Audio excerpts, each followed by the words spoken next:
There's 22 people who are going to die today, 22 of my brothers and sisters that are going to take their own life because they can't deal with stuff. And I was almost one of those. Had it not been for Clarissa and her organization and my dog, Dee Dee.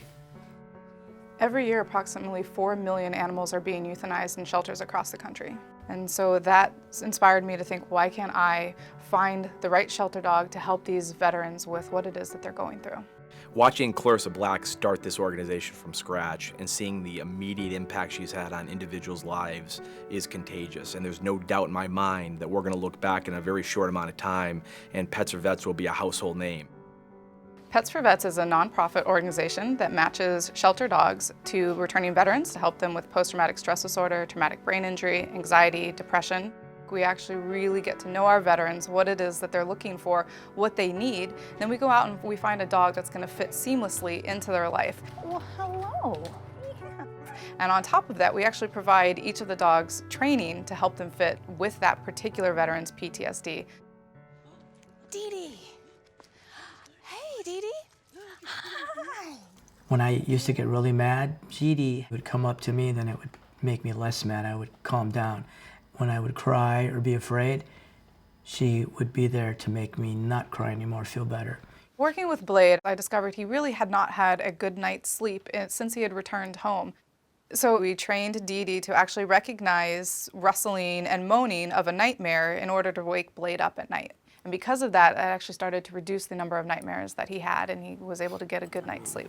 I really mean what I say, that I just can't stand to be away from her. Before I got Ruckus on, I wanted a much bigger dog. I come from that type of that warrior mentality. I wanted a warrior type dog. And that feeling of having this very large dog, I didn't think it was going to help him in what he had told us he was looking for. I was looking for a void to be filled rather than a process to be healed. And so Clarissa, through the assessment, through the evaluation, understood this. You know, I'm in sync with him as much as he's in sync with me. After the match, our veterans actually become part of our Pets for Vets family. And I think that's really important also for healing with PTSD, is feeling like you're part of a community. It's just incredible, the community that we have built, not only as a Pets for Vets family, but all the volunteers giving their time because they believe in Pets for Vets, but they also want to help veterans and help rescue animals. Clarissa and Pets for Vets have chapters in 19 states, and I don't think she's going to stop until she has all 50 states. I surely hope that most people have the opportunity to do something like this in life and to look back and say you did something bigger than yourself and you made a difference. When Pets for Vets rescued Dee Dee, she was pretty bad off, and she had scars on her face like I do, so she probably has PTSD like I do. And now we're together, healing both together.